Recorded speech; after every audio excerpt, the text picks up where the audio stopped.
Cinephile Mini. I'm Nick. I'm Jeremiah. And he's going to explain everything. I'm the cinephile, he's the casual viewer, so we're watching one movie, two different points of view. Just like Fox News and CNN. Except about politics. So, maybe. This week we watched Mom and Dad, which I never heard of until he found it, and in a bargain bin. Starring Nick Cage and Selma Blair. Let's go ahead and give us your casual viewer point of view of Mom and Dad.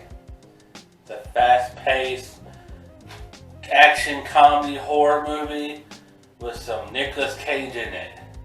Basically, Nicolas Cage kind of steals it up really. I don't know if steals it, but he kind of makes the movie what it is. If it wasn't for Nicolas Cage in the movie, I don't think it would have worked. But anyways, it kind of just starts out at school with the two main characters, and something happens. I don't call it voodoo magic, and parents go, how the box say, NUTZOID mode, and they start killing their own kids. The kids escape. They get back to their own house eventually, and that's where they meet Nick Cage and Selma Blair, and they go NUTZOID, and things happen throughout, and it's just very weird and funny, and then it just ends with them tied up in the basement with Nick Cage freakouts. So, yeah. Alright, so You want to go in depth with that? I'll go in a little bit of depth with it. Normally a movie like this would be very frustrating to me because I'm a movie geek. I watch a lot of movies and movie nerd, theater nerd, whatever. A movie like this normally it would frustrate me because it's so obvious that it's a vanity piece. The director took elements from different movies that he likes, like The Birds, where there's this unexplained phenomenon where Group A tries to kill Group B and it goes unresolved. There's no real plot, but it worked for Hitchcock. And other people like The Happening has tried it. It just doesn't work. There's elements of The Shining, especially Nick Cage acting very much like Jack Torrance from The Shining when he's busting up a pool table with a sledgehammer singing what was this? Hokey Pokey. Dude, Hokey Pokey. He was channeling Jack Torrance. Selma Blair is a fine actress. She's fine, all right. She plays the wannabe cool mom, using the internet slang and just not quite getting it. Then she plays the psychopath, or no. After that, she plays the middle-aged woman who's trying to deal with getting older. Her and her friends are in a mall and they're watching some 20-year-olds. Then she plays psychopath and manipulative and a Dr. Lecter type psychopath. So. Are you just describing yourself, Jeremiah? A little bit. So you're a psycho mom? That I identified with this movie. No, it was a fun movie, and normally a movie like this would really irritate me, but this one didn't because it's self-aware, and it's so obvious of its goals. It set out this movie we're going to make, and that's the way they made it. Yeah. Can't have that. It was fun. It was unexpected. It's mesmerized. It's engaging. You didn't know what's going to happen next. I never knew what was going to happen next. You just did not know, and that's a movie that really, really fun to watch. I hear you. So, what's your favorite part? What's your favorite takeaway? The MacGyver scene. MacGyver scene. Tell us about the MacGyver scene. Oh, the MacGyver scene. Does it have Richard Dean Anderson in it? That would have been great. They need to redo this. Richard Dean Anderson playing Grandpa. I'm going to be honest with you, who Richard Dean Anderson is? MacGyver. Good Lord, boy. Anyways, so the two kids end up locking themselves down in the basement, okay, to hide. The parents can't get down there, and they're getting mad. So eventually, the mom has an idea. They're going to gas them out. So they unhook the stove, plug a hose to the gas line, and then she goes up to the little window at the bottom of the basement, loudly breaks it open, shoves the hose into it, and then goes, "It's ready, gas them out!" Yeah, the kids didn't hear that. And apparently they didn't because they must be deaf. So 2 hours later in the basement, little gas 2 fell. hours. Well, it felt like that. Well, they're sitting there sick and dying, and then they finally realize they need to get out of the basement. So she pulls this MacGyver crap, gets a book of matches, takes the matches, tapes them underneath the door, takes the strip, put it near the matches. On the floor. Matches. And then they escape through the air conditioning vent. The giant industrial-sized air conditioning vent. Kind of reminds me of that escape room in that zombie apocalypse in Australia. Yeah. Why is there a escape tunnel? Escape tunnel where you have to crawl through. Yeah. Well, To escape from fire. it reminded me of the John McClane Die Hard vent that he's climbing through, but that was like a skyscraper. Yeah. It makes a little more sense. Gotta put more air to that. And this was like a suburban, it's Brent Kendall, they got the little suburban house in a little cul-de-sac neighborhood. It's only a 1-story house, or 2-story house. 2-story, and they don't need a vent this big enough to accommodate 2 And children. they're not small kids. I mean, they're average Yeah, sized they're kids. teenagers. Anyway, they escape. Well, Nicolas Cage ends up bringing the best line in the movie. He goes out, goes to the laundry room, gets the Sawzall, comes back. And she asks him, "What's that?" He's like, "It's a Sawzall." She's like, "What for?" "Sawzall, saws all." Which is his catchphrase throughout the All entire time. movie. But I think it was Selma Blair brought the Sawzall first. You didn't? Oh, Yeah. you didn't? Okay. Yeah. And Wait, then wait. she wouldn't have much luck at it. She just crashing up the door face. Sawzall, saws all. Yeah, but they said that several times. But it's hilarious, though. Especially when Nick Cage's like, Sawzall, saws all. So he ends up getting his door open finally. And he kicks the door open and lights the matches. And a nuke goes off in the basement. One big puff. One big boom. Okay, well, they're standing in front of the door now. It shoots him through the wall, her down the hallway, and they're like, oh, does this blow up? Well, we got a visual aid here. Okay. Batman is Nick Cage. And he comes up, kicks the door open, strikes the matches, explosion. The explosion knocks Nick Cage. And he's okay. The next scene. Let's see. So, Jeremiah, I know you've been wanting to say this, but what's your favorite scene? Alright. Grandma and Grandpa come over. Nick Cage is right after the explosion because their scenes are connected. Mm-hmm. That is the highlight of the whole movie. Nick Cage opens the door. He's like smoke coming off of him. He's missing an eyebrow. He got scrapes him. He's got a Mom, Dad, now's not a good time. Because the Donald Trump's like, yeah, It's not a good time. I'm gonna kill my kids. The best murderer prince. But anyway, Grandma and Grandpa comes over. Mom, Dad, now's not a good time. Grandpa just pulls out a knife. He just shanks. Oh, a nipple. You old bastard, you killed me. I'll suck it up, Buttercup. It's stay that hard. So Grandma and Grandpa get in a fight. Grandma and Selma Blair, they get into a fight.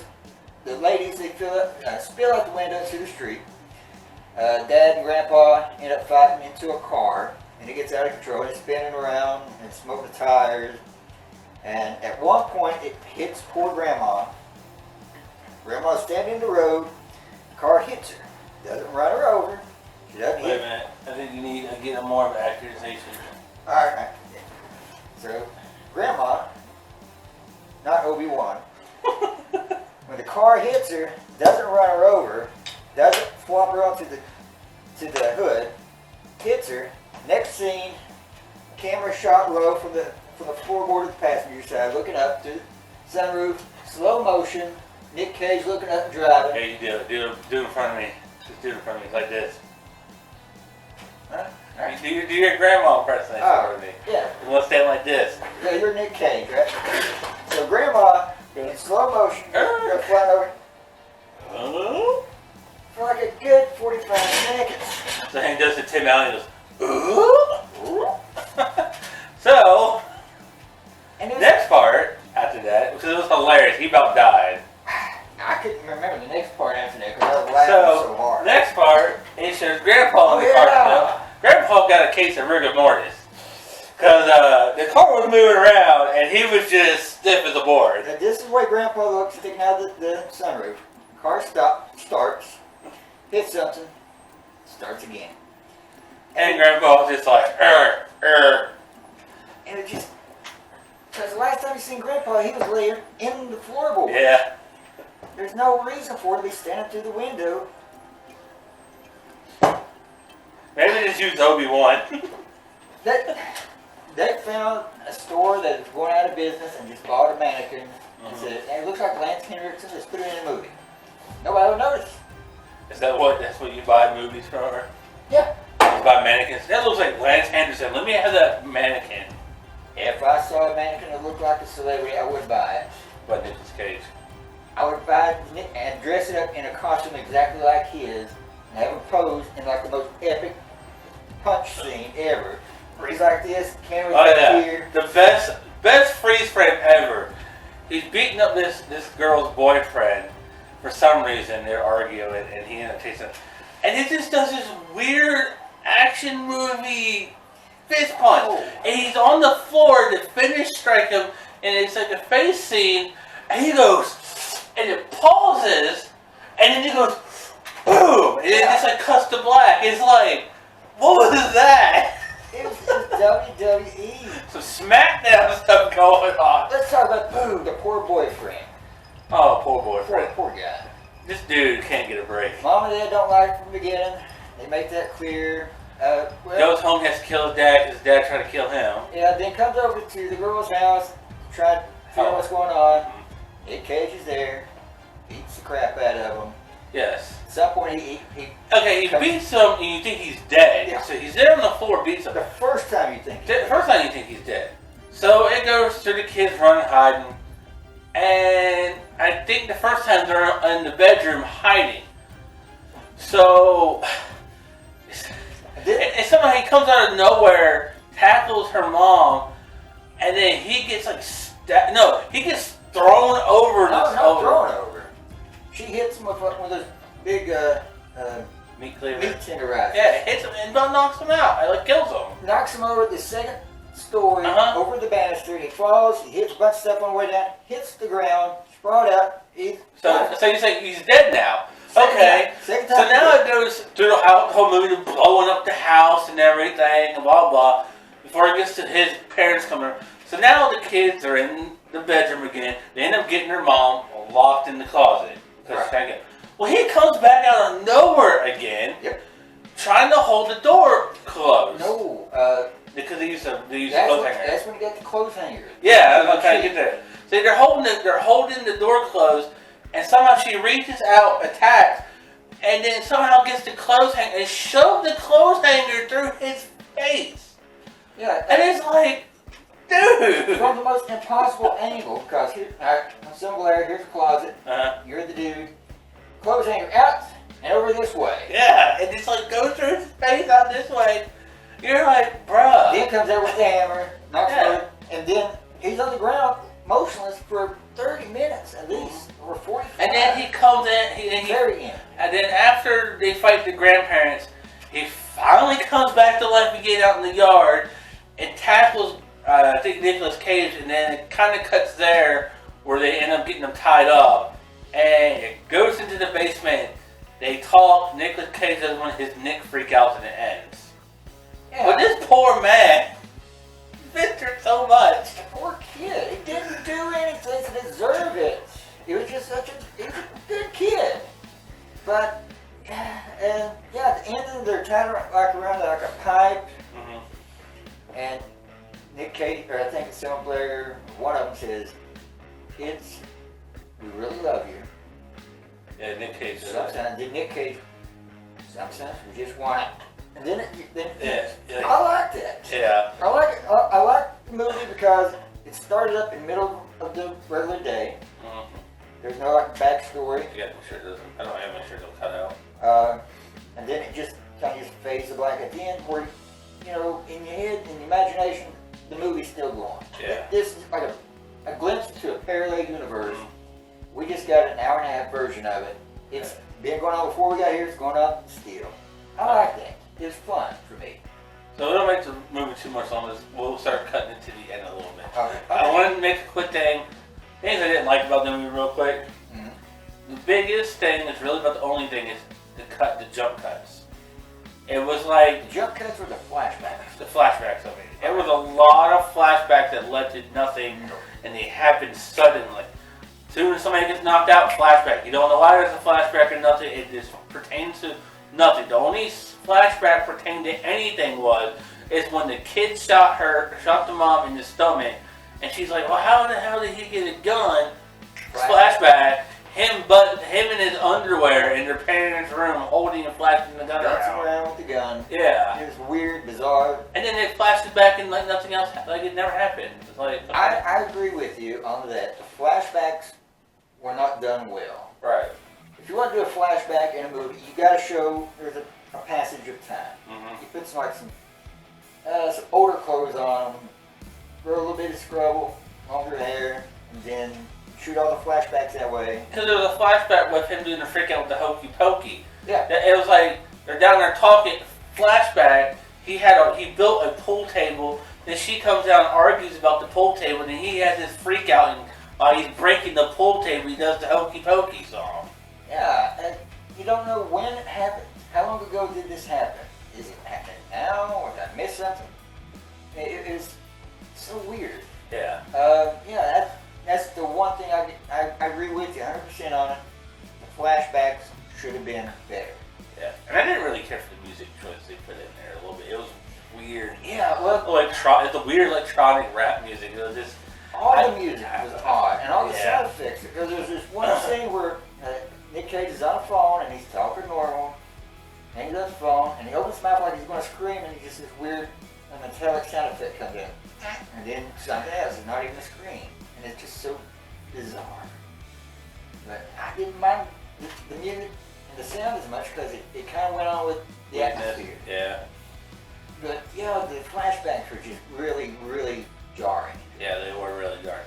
So with that said, what do you say? I say if you have friends over there that like to watch funny, cheesy movies, this is great for them. Yeah, absolutely. If you're having a so bad it's good or a bad movie night, this is a fun one. Yeah. It's really fun to watch, fun to talk about.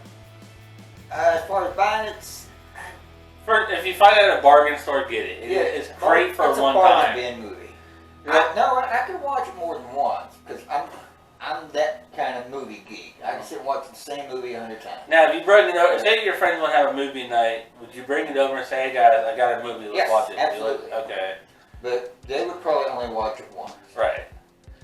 I would never go pay money to go see this. Oh, I definitely wouldn't go to the theater and watch it. No. But in reality, it's not a bad movie. It's just not a great movie. It's a bargain bin movie. Yeah. But it's a movie. So that said, till next time, hopefully we'll have a video out sooner. Yeah. School's ending for this semester. I could probably work on a little more. I'm Jeremiah. I'm Nick. Please leave a like, subscribe, comment about his voice down below. Do not. Please, do not. This costs money. The last time we read comments, we spent $100 and some. Yeah. So we don't want to spend more money. So, with that said, good night, everybody. Bye.